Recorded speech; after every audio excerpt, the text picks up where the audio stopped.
You have found us, the number one podcast for you who get up every day and get after it, bringing fitness to those around you, sometimes whether you know it or not.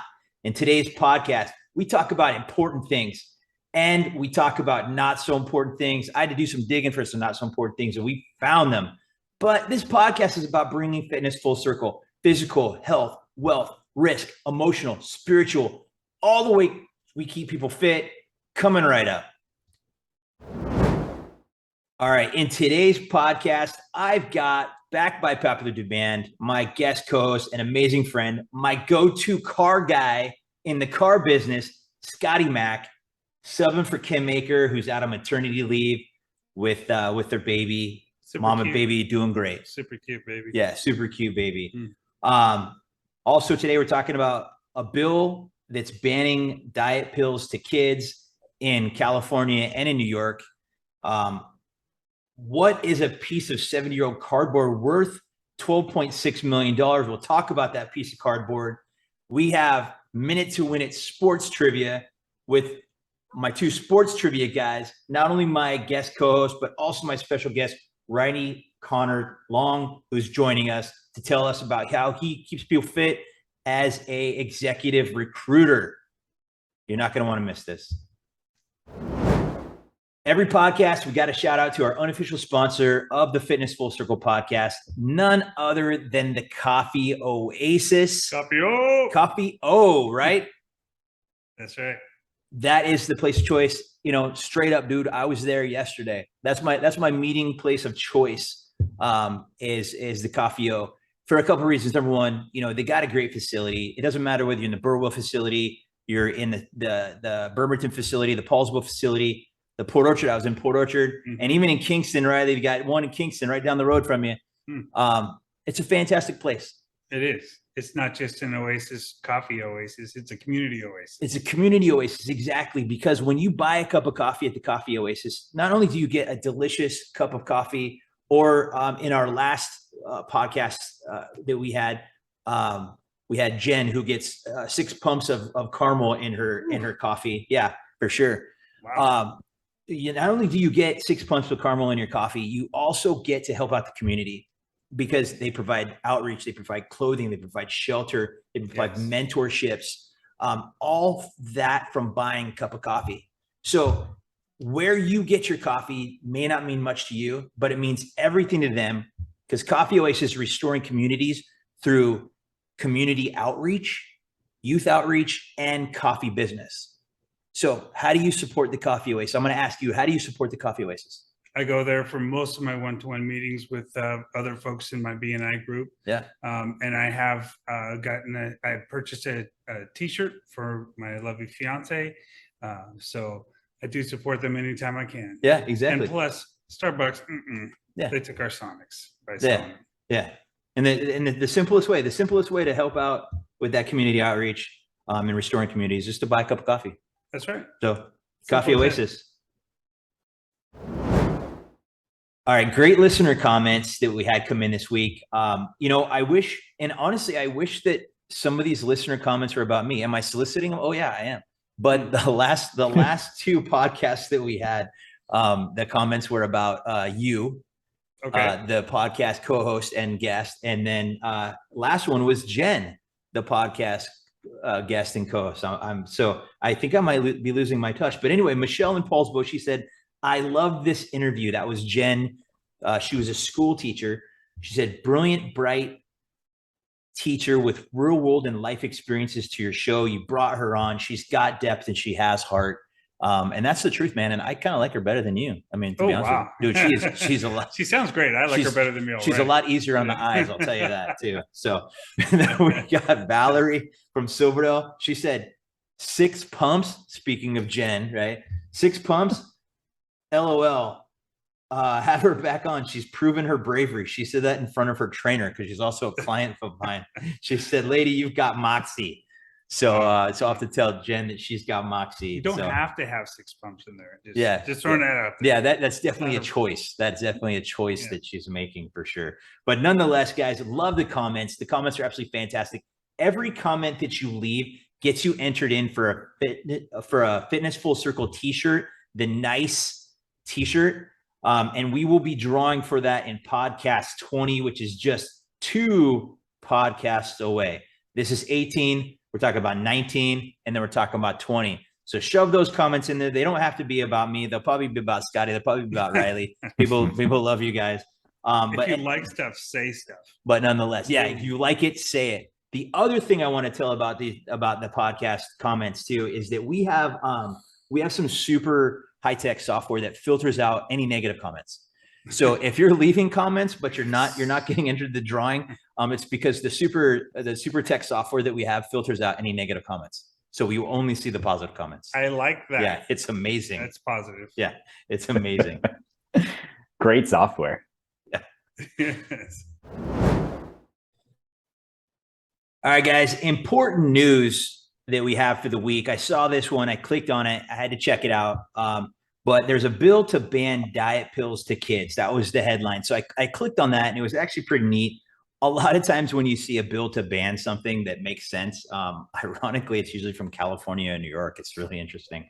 But anyway, bills in California and New York are going to prohibit retailers from selling dietary supplements for weight loss and over-the-counter diet pills to anyone under the age of 18 without a prescription. Now, without a prescription, it seems kind of strange because obviously if they're over the counter, you don't need a prescription, right? But it's just that wide blanket. But one of the reasons behind that is there's been some studies that have come out, and actually a really big one from the American Journal of Public Health just a couple of years ago. This survey of 10,000 women showed that women between the ages of 14 and 36 who use diet pills were 5 times more likely to develop an eating disorder over the next 1 to 3 years of that. So again, an observational study. Observational studies aren't necessarily, cause and effect sides of it, but still, nonetheless, there is that correlation with folks that want to, get. I don't know if it's the quick, easy end of it. It's the ideal image that there is about it, but there is some significant challenges in people that are going in and getting those diet pills. I mean, we've already seen ephedra get banned, as a diet pill, and so really what I think in this one. I think this is a great bit.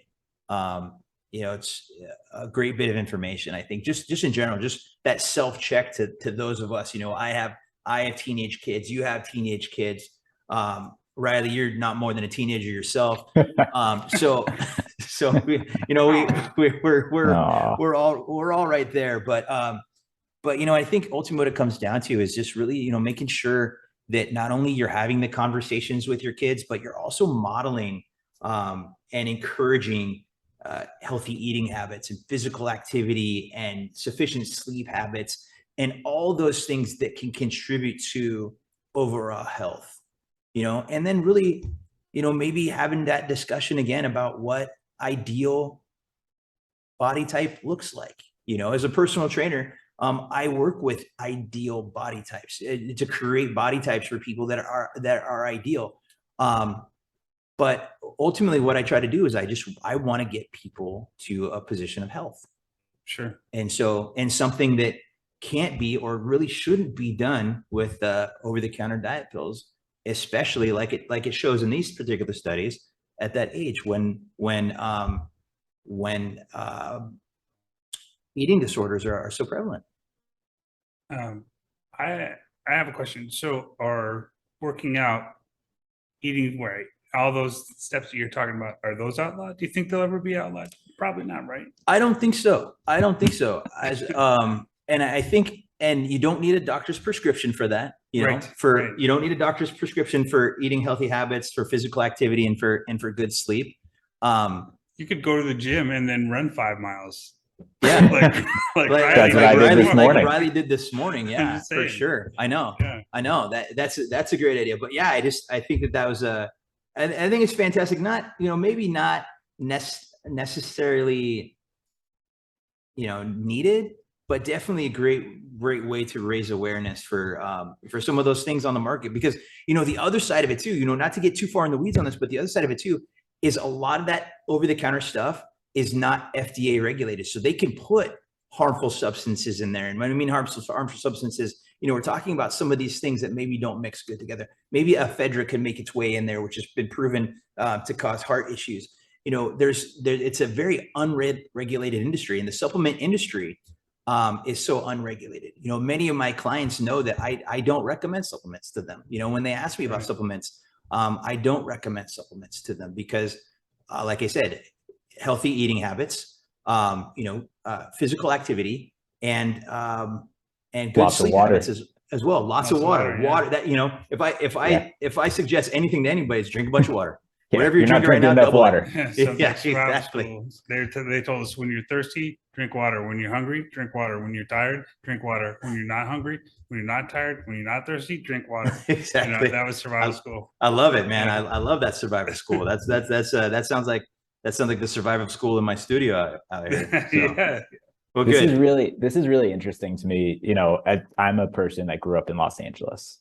And so when I hear this coming from California and New York, I grew up without like crazy social media, right? So you have teenagers right now that are dealing with this like constant barrage of what does body ideal look like, and constantly thinking about that. And maybe if they don't have role models that are showing them, drink a lot of water, sleep, exercise, like this is the way to be healthy and happy, then they're going to look for some alternative. So I felt that as a person without social media growing up in LA, like that's everywhere around you, or people that are getting plastic surgery, or taking some supplements to help them lose weight, or all of these things are very normalized around Los Angeles. Maybe they aren't as much anymore, but I think that's kind of been replaced now with what social media is.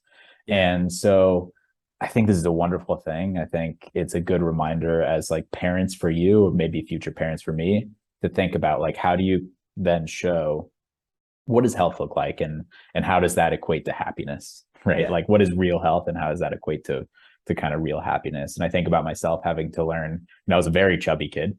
And so I had to learn like what eating healthy meant, because my mother still cooks with sticks of butter. Everything has sticks of butter, extra cheese. She's a vegetarian, but that doesn't mean she'll eat a steamed vegetable, and I think that's like a very different thing of what nutrition means. It's like, I'll have some carrots with brown sugar and butter and all these things. And so I think about my own journey of kind of learning what real nutrition is, and how that can mix that with exercise and sleep and water, and how that can lead to a happier life.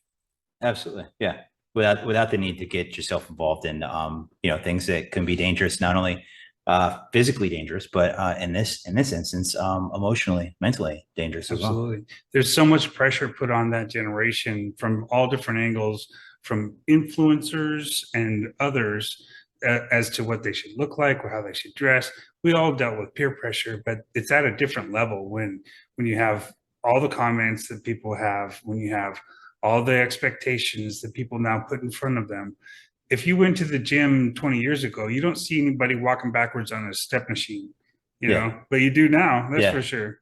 So things, you have to recognize that those pressures are real for those kids out there and those younger folks, and especially the pressures that are put on women to be a certain thing. That's a tremendous amount of pressure. I'm a father of daughters, and I'm really lucky in that my girls really didn't get caught up in most of that stuff. Yeah. But it's easy to do. Yeah. It's easy to do. It's a really good and healthy step. Yeah. Like you say, it's just step. Not stepping backwards. Yeah. No, but yeah, great. It was a great article nonetheless. So anyway, I thought that was fantastic. I appreciate you guys' comment on that. All right. In not so important news, we got a piece of 70-year-old cardboard fetching $12.6 million at auction. This is none other, sports fans, this is none other than a 1952 Topps Mickey Mantle rookie card. Just sold at auction for $12.6 million, Riley. Probably a friend of yours, I'm guessing. That might be a good deal.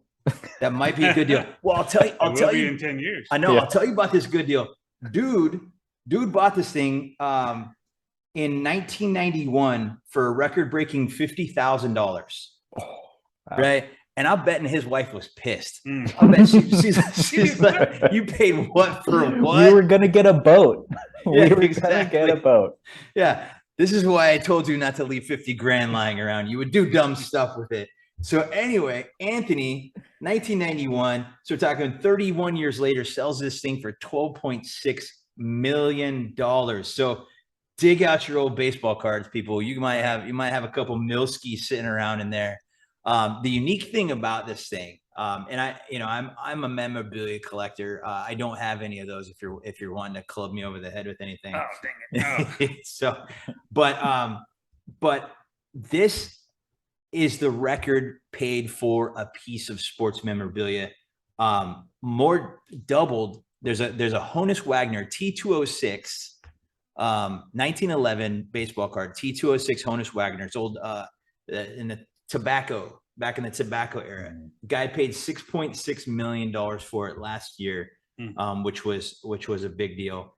And that also beat out the record for any other sports memorabilia item, bypassing the $9.3 million sale of Diego Maradona's famous Hand of God jersey from the 1986 World Cup.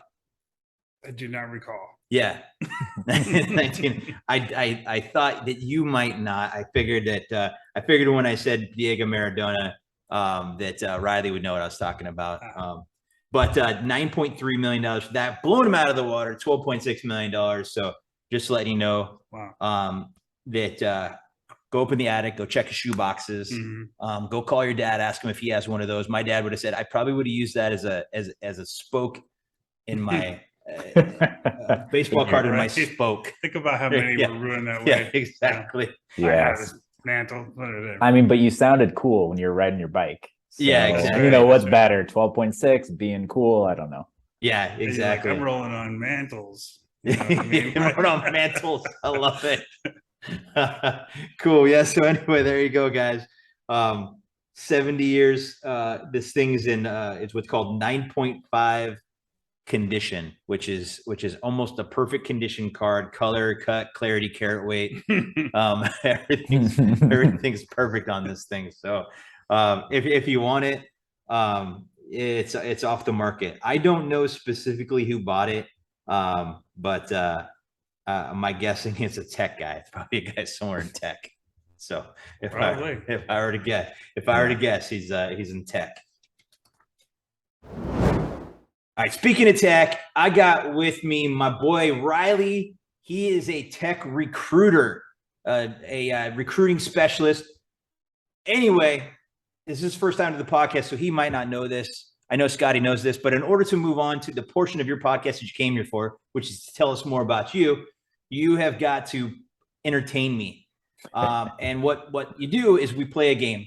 It's typically called the Pop Culture Pop Quiz, but I thought that you would suck at pop culture in the way that he would and I would as well. So we did something that we thought that you would know. We're going to play Minute to Win It, sports trivia. So what I'm going to do, Riley, is I'm going to ask him a series of questions, and him being Scotty. I'm going to ask Scotty a series of questions, and you're going to be muted. You're not going to be able to hear any of this stuff.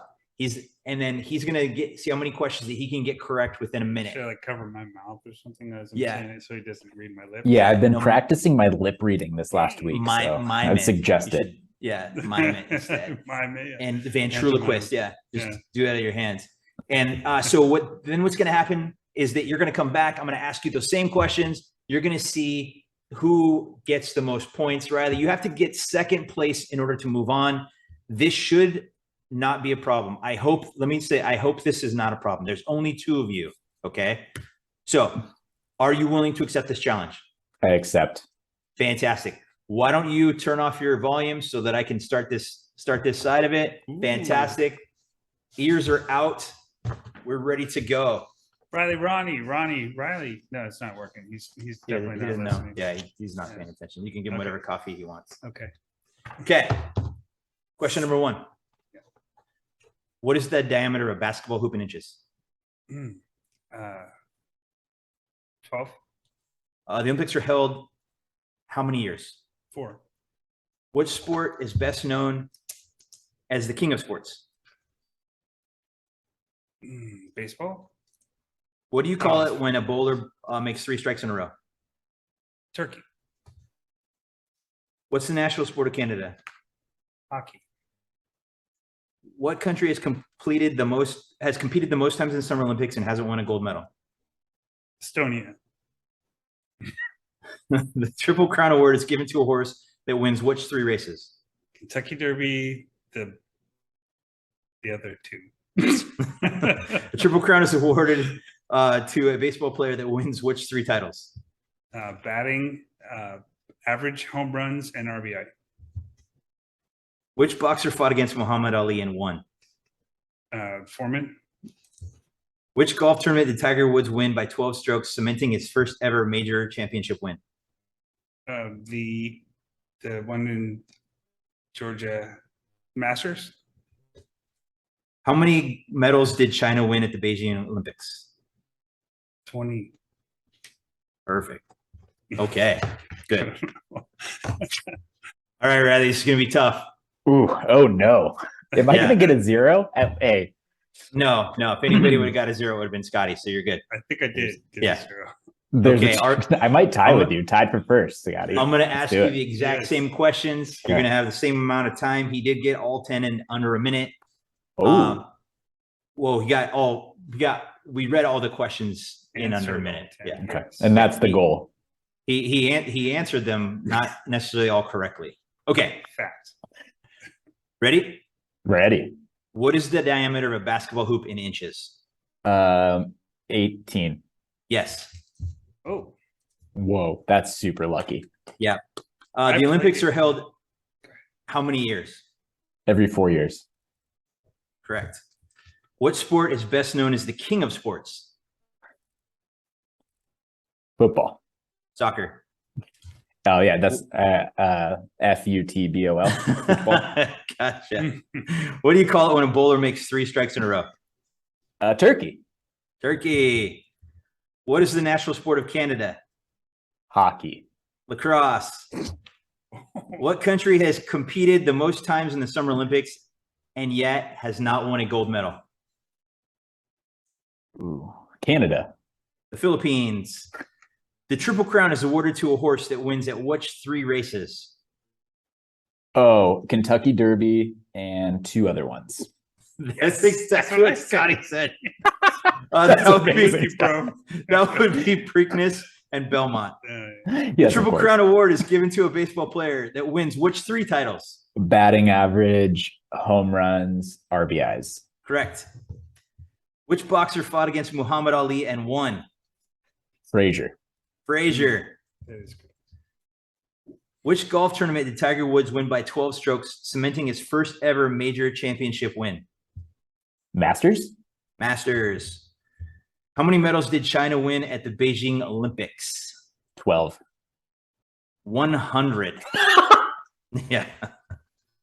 It's close. All right, let me add this up real quick. 1, 2, 3, 4, 5, 6. 1, 2, 3, 4, 5. Oh my gosh, Riley. What? Yeah. You got first place, buddy. Nicely Nice. done. You get to move on to your portion of the podcast. Congratulations. You bested the beast and handsome beast. Handsome Oh, beast. thank Yeah. you. Yeah. The nicest way possible for sure. Celeries. All right. So I got with me, everybody, Riley Connors Long. He is the operator of Connors Long LLC, which makes him an executive recruiter. As the dude said, he grew up in LA, graduated undergrad at UCSB. I was going to say USC. I was almost blasphemy. That's actually, it was on my tongue, man. It almost came out. No, I didn't grow up rich enough to go to USC. I'm really sorry. Oh, you grew up like us, huh? Oh man, that's too bad.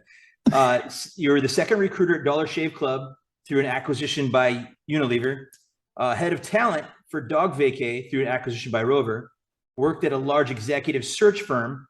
You did another startup, and then you said, you know what the hell? I'm just going to do this on my own. And you started your own search firm.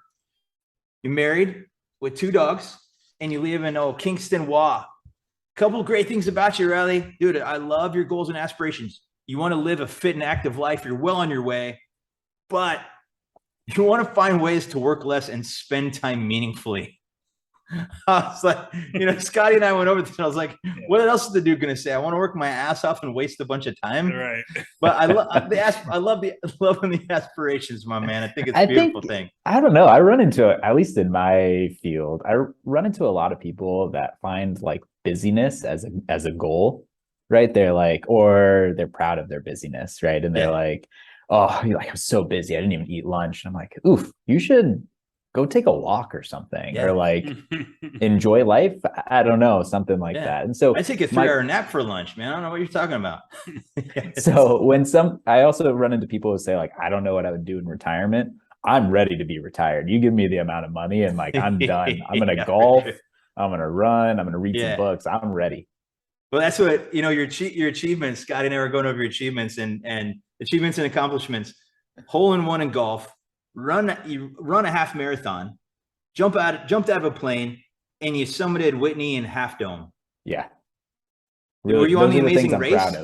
Did you do this on the Amazing Race? I mean, was this like a one-day thing? It was one day. Yeah, it was one day. We've decided that's what happened. It's easy to summit the mountains if you jump out of the plane to the top of the mountains, right? You just kind of land on the top of Whitney and then walk on down. I had to Google summited Whitney in a Half Dome because I thought maybe that was like WWE. I thought maybe you submitted Whitney in Half Dome. I was like, no, man, that's pretty stellar. Top ropes. Whitney is the tallest peak in the contiguous United States. Huh. So Alaska has a taller peak, but in the US, the real US, Whitney is the highest peak. You know what actually just amazed me right there? It's called contiguous. I never really could. Every time I saw that word, I could never figure out how to say it. I used to say continuous. Yeah. That's what I was like. Oh, I think most people do say continuous. Yeah. I would know what they were talking about if they said continuous. Yeah. Anyway, we're super glad to have you, man. The leadoff question that we have for all of our guests, every single podcast is, Riley, how do you keep people fit as an executive recruiter? Yeah, so there's the two sides of what I have to do. I am dealing with businesses and founders and CEOs of those businesses, usually looking for another executive, right? So I'm in the middle of this in what they call an executive search. And then, so within that search, then I'm dealing with executives, right? Who are probably happily employed somewhere else, or maybe they're not, and trying to find if these people are going to be a fit at this company and be happy working with that other company, right? Like it's just kind of trying to find fits there. And so I have two ways that I try to keep and help people stay fit. On the client side, that's a business that needs to grow, and to grow, they need an executive to help them grow. Could be at any kind of part of the business, and they need to be attractive to good executives. And so part of me helping them stay fit is making sure that they are really prepared to all tell the same story of what their business is doing, why they're growing, how they're growing, and why they need this type of executive to grow. The more clarity a business has, the more attractive they're going to be to the executive out there. And so what that ends up meaning for the business is really, it's this exercise I always have to go through, which is called slow down to move fast. And a lot of the time as a growing business, you want to go as fast as possible. And you've raised venture capital and you say, okay, no time to make sure I chat with my chief marketing officer about this because we need to go hire a VP of marketing. If you take an extra hour or 2 hours and everybody is aligned and saying the same things and thinking the same things about this type of executive, the search is going to go faster. You're going to find a better fit. Everything's going to be better. And so there's a mental fitness that, and mental exercise that all businesses need to do if they really want to have a successful and good search and grow their business successfully. Then on the other side, these are executives that are candidates. We've all been candidates for jobs. We've applied to jobs. We've interviewed at jobs. No one teaches us how to interview. It's this really kind of scary thing on both sides. No one really teaches you how to interview. You show up and you try to be yourself, or you've heard some advice from maybe your father or an uncle or something like that, or some mentor, and you take it as this North Star to follow. I find that giving really direct feedback to executives and candidates, is really helpful for them to learn how they're perceived and how they show up to interviews. I also find that helping them make sure that they go to interviews, even if they're saying like, hey, I want to be at this company for the next 6 years.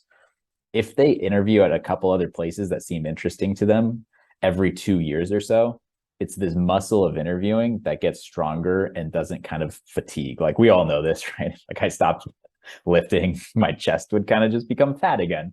And so it's this muscle of interviewing where you get more comfortable telling your own story. You get more comfortable really figuring out if this company and this role is a fit for you and something that's exciting for you. And so encouraging these executives to have an interview, even if they are happy with where they are, is something that is really helping them to kind of stay fit in their career, and helpful as they continue to grow. Awesome. I love that. Yeah, that's well said. Slow down and move fast. I think we both wrote that down, because that's just phenomenal. I mean, that can be used in so many different places, so many different places in there. So take like 30 minutes and plan something out, and it's all going to go faster than if you just rush right into it. And it's something I need to remind myself of all the time too. What are some things that people can do to keep themselves fit on their journey to work with you? Yeah, so I've run into a lot of different executives at different points in their careers, and the ones that I think I continue to find to be the most successful and the most sought after are ones that have varied interests outside of their career, and really put a lot of emphasis into that. Family, certainly. So executives that are really focused on their family seem to also thrive and do better than in their career. Executives who get really into, a lot of this is like a type of personality. So find whatever it is for you, but maybe they get really into like marathon running or ultra marathon running or just something kind of crazy because they're a little crazy. Yeah. But maybe it's hiking, or maybe it's boating, or something that like they can fill their interest in, because otherwise you get a little too narrow, and seeing different perspectives of life is then helpful to bring back to your career. And so it can be a little counterintuitive to say, I really want to be a chief financial officer. And so how am I going to do that? Well, I'll be very focused on being a director of finance, and then a VP of finance, and then I will be a CFO. And I found that the most sought after executives, the thing that businesses take away is, oh, they seem very qualified. And also they like jump out of airplanes all the time, or this guy runs marathons. It's these other things that show that they're more developed, full humans. And so a lot of that has to do with fitness, and it's really developing yourself outside of just your core work skill set, and developing your whole self, and then you can show up better to work. You're more balanced at that point, right? More well-rounded. I have another question for you. So if you wrote an autobiography, who would be, or what would it be titled? Yeah, it's an interesting question. So it would be titled something around joy, and that's an interesting concept to me. Earlier in my life, I really thought like constancy was the thing to strive for, right? Where earlier in life, I felt like, oh, I have highs and I have lows, and I have highs and I have lows, and kind of want things to just feel really steady and constant. I want to bring myself to the middle. And then I started to feel joy, and that's different than happiness. You can stay in a constant state of kind of like pleasant or happiness, but joy is not constant. It can't be constant. If joy was constant, it wouldn't be anything, right? And so joy, I've thought a lot about this. You have to work really hard or go through some hardship to experience joy. There is not one without the other, and they have to go hand in hand. And so I've had this learning through life where I now appreciate the hard work, or I appreciate the sacrifice, or I appreciate all these things that I'm doing, because I know they're leading towards joy. And so joy can then be this guiding principle that I have in my life. And that is different than just choosing to do things that are easy. because that's maybe the constant in life, right? If it's easy, I'm not going to be too low or too high. It's going to be easy. It's been really wonderful. And so I think something around, joy would be my title for an autobiography. Okay. I love it. So in Fitness Full Circle podcast twists, if joy was made into a major motion picture, who would be cast for your character, Riley? Oh, I would hope that the director in the studio would be kind enough and put Jake Gyllenhaal as me, because that dude's good looking, and he's another white dude with like a small beard, and like, oof, that would make me super happy to see Gyllenhaal up there. And, yeah, and he's in joy, you would just walk around with your shirt off all the time, right? Yeah, exactly. yeah, I'd be like, yeah, that was exactly how I go to the supermarket, no shirt. Yeah, it's exactly how I lived my life. Exactly. Looking like Gyllenhaal out there. Yeah, exactly. That's awesome. Well, you did a tremendous job. You got through your interview part.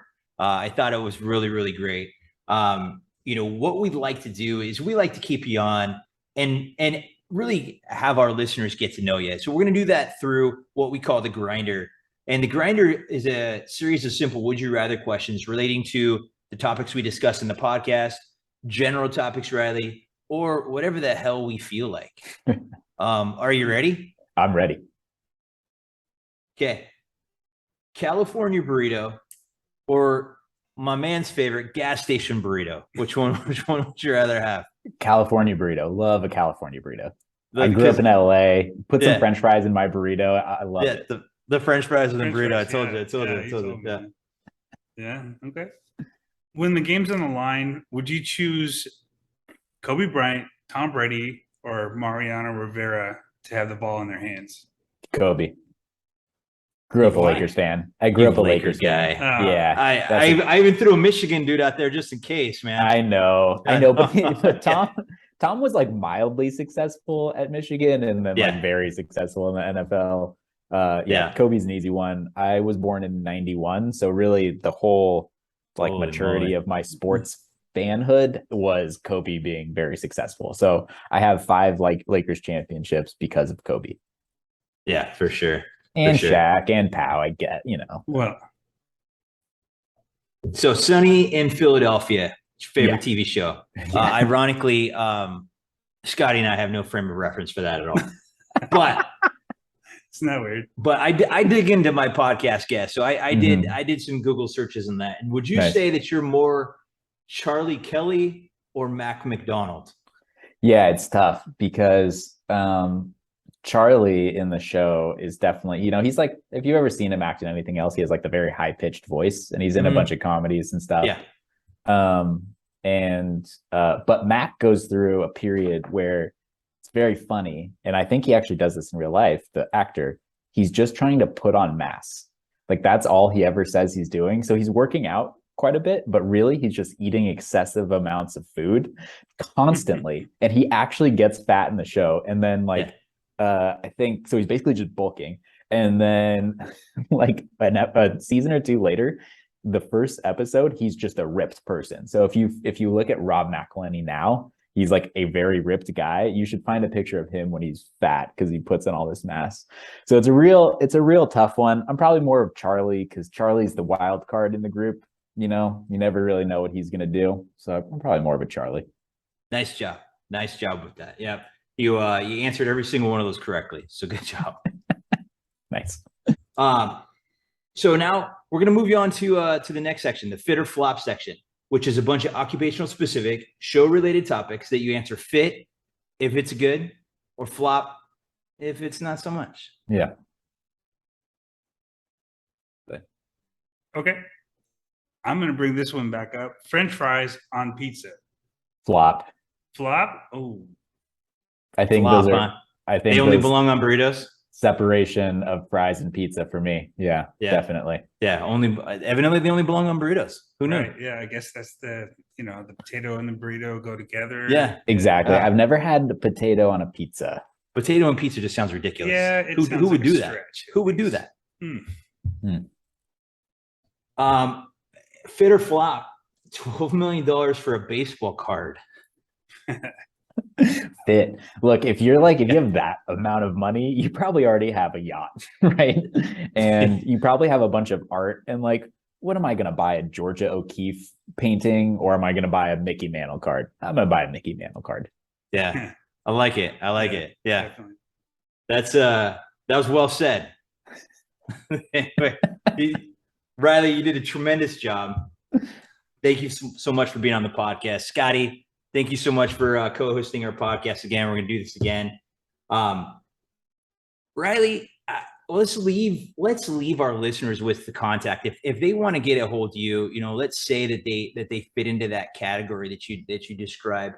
How could those that listen, who are looking to break into that upper end of the tech career, how could they get a hold of you?